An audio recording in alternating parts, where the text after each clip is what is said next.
That's such a good question. And I like to think that it's very online, but I think the unfortunate reality is that it is leaking into the broader Republican consciousness at this point. And I think part of the reason it even got its start, but certainly the reason it's been able to advance, is because the new right has a lot of funding from folks like Peter Thiel, a tech billionaire. It has a lot of support among Silicon Valley types. And so just the other day, I was writing about Silicon Valley and particularly Peter Thiel money going toward very creepy sort of fertility technology. And this isn't just, IVF technology that would enable people to start families when they want to. This is technology that it said, oh, we're only going to allow in a select number of people and we're going to screen their embryos so that they can select the perfect super babies. And now the I'll come back to your initial question.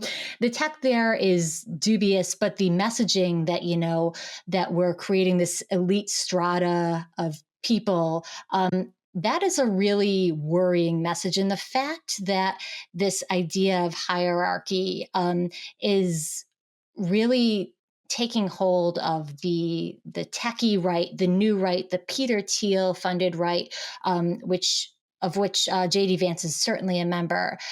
That kind of worries me, and that's creepy in a way that I don't think the conventional Republican Party is. It's creepy in a way that I don't think the barstool right is. The frat boy right who doesn't really think about this kind of thing, and so I would, certainly draw a dividing line through the Republican Party on issues like that, where, these folks are talking about creepy, having a CEO of the United States, strange, almost like a fascist futuristic messaging. And a lot of it is bound up in ideas of family, of what they think, certain people should be allowed to do in creating future generations. And the flip side of that is who they think should not be allowed to create future generations. I do wonder if a challenge that Democrats will have is that, how do you begin to explain that to the American voting public? We had a little bit of it with the Tim Walz, you guys are just weird, which was effective, but that was about things like, why do you care about people's pronouns? Like, why do you care about, why are you going into kids' bathrooms? Like, it's weird.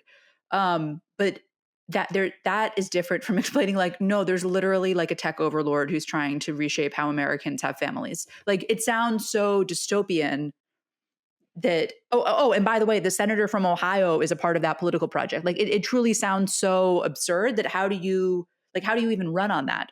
You know what I mean? How do you even communicate that in a way that feels real to just a voter? I think that is really hard to communicate. And part of the problem is, to your point, the absurdity of it, right? Is the sci-fi-ness, is the fact that, these people are coming from a pretty small, wealthy Silicon Valley base, and they're all talking to each other and they're using strange language. They're, citing weird bloggers who you wouldn't have even heard of 10 years ago. It's a really strange, small, influential subset. And so I guess maybe there is a risk that, of overinflating the influence of these folks, overinflating the risk.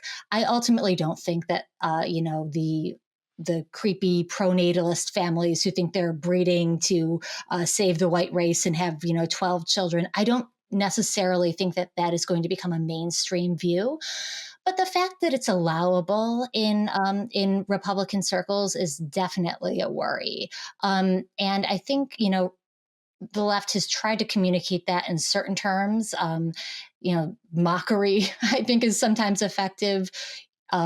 Particularly with some of these Silicon Valley pronatalist families who again, say that it's their mission to have as many children as possible so that they can effectively outbreed their reproductive rivals.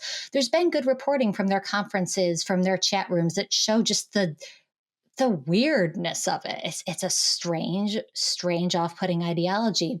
But I think they've almost become, too weird to contend with, and that most people aren't worrying about these strange ideologies. What I worry about is, the diluted version of them that becomes a little bit more palatable in the mainstream.